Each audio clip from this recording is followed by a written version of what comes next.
Okay, Okay. yeah, just stay like, don't press it now. Okay. So I'm Brian, and what's your name? My name is Alex Wyckoff. I work for the City of Cupertino in the Environmental Programs Division. Is water pollution a big problem here at Calabasas Creek? It is. Water pollution is a big problem throughout the valley. Calabasas Creek is one of our seasonal creeks, so it doesn't typically have water in it unless we're in the rainy season. But one of the big issues that we're facing, and one of the reasons why we're all down here today, is for litter cleanup. So litter is probably one of the big #1 pollutants that we can all see. There are many other pollutants that we can't see. One of them is, I'm standing on them, and that's sediment. So sediment's like soil, but very fine, that comes off of the land up above. But sediment carries with it pollutants like mercury and copper from vehicle brakes. So that's just one example of the kind of pollutants that you maybe that you're not able to see, like litter, but nonetheless it is something that impairs the creek and the health of the ecosystem here. Is water pollution a big problem at other creeks in the Bay Area? Yeah, everywhere that you're going to have urban areas where there are people, there are businesses, there's traffic, people smoke and throw cigarette butts, all these little tiny pieces of litter that are urbanized with a lot of activity have a lot of litter problems and pollution problems. What animals and plants here are threatened by water pollution? Well, some of our creeks, like I said, this one seasonally has water, but other creeks, for example, Stevens Creek, which is on the west side of town, does have an ecosystem that supports fish. There's steelhead that are there, steelhead trout inhabit those waters, but there's a whole lot of other things. There's the insects that the fish eat. Water pollution impairs the insects. There is water pollution that impairs the vegetation, which the insects live on, that then feed the fish. And then there's a whole other host of things like frogs and salamanders. There's some newts as you get further up into Upper Stevens Creek near the reservoir. So there's a lot of different animals and plants and insect life. Do you think our efforts to clean up the creek are actually reducing the amount of waste? I do. I think that obviously coming down and doing cleanup events like this have a really big impact in keeping litter and trash out of the creeks. But I take it one step further and say that what we do outside of cleanup that's preventative, like how are we managing our homes, our businesses, how are the businesses that you patronize, the restaurants you go to, are they clean? Are their back areas clean? Are they doing their part to keep litter and trash out of here? Because if everybody did that, would we need to be down here doing cleanups? Probably not. Not as often. But unfortunately, there is a lot of behavior that's up on street level, as we would say. There's things in your neighborhoods where there's litter, and it all kind of flows this way to the creeks. And then the creeks go to where? Ocean. To the bay or the ocean, right, exactly. So that's how it ends up out there.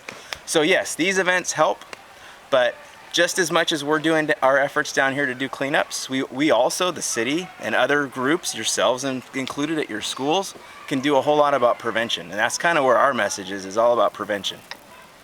Do you think water pollution is a big problem worldwide? I haven't traveled all over the world, but I have been to places where I think there is water pollution. I was in Iceland, if you know where that's at. There's not a lot of people in Iceland, and I went backpacking, and I found litter when I was backpacking in Iceland. And that's a very sparsely populated country. I think that island only has about 300,000 people. That's, Sunnyvale is about 150, so think about a whole country twice as big as Sunnyvale as far as population, and I find litter there out in the outback country. So yeah, I think it is a problem worldwide, and I think groups like ours, people like you that are interested in the subject, preaching about it, talking about it, telling people about it, this litter is an issue, creek cleanups are important, prevention is important. Those are all things that we can do globally, but we first got to get it in our own community. Do you think humans are making a monumental blunder by dumping several tons of waste into the ocean? Yes, I do. I could probably talk a lot about that. I'm trying to think about how I can give you a concise answer.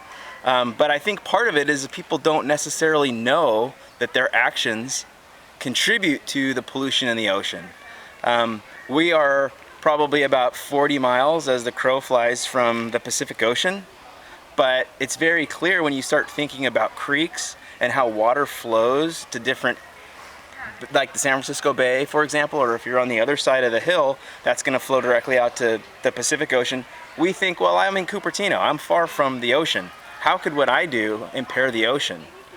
But it does, because we've got a system of creeks that are designed for flood control, and they do a great job because they keep our homes safe. But at the same time, that flood control is a tremendous conveyance for trash.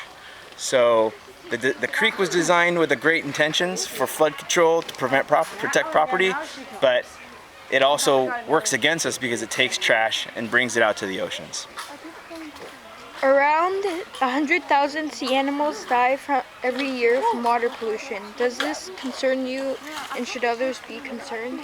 It concerns me, and I would hope that just as human beings that share a planet and share an environment, that when the critters are getting hurt because of our behaviors and our actions and us not necessarily being responsible for the things that we buy and dispose of, yeah, that bothers me. And I would sure hope that that would have some sort of an impact on others as well, where they would be able to see firsthand the damage that not managing litter and trash and the things that we purchase and dispose of the right way affects the ecology of our environments that we live in, whether it's in the ocean, at the beach, in the mountains, in a community or a city like this.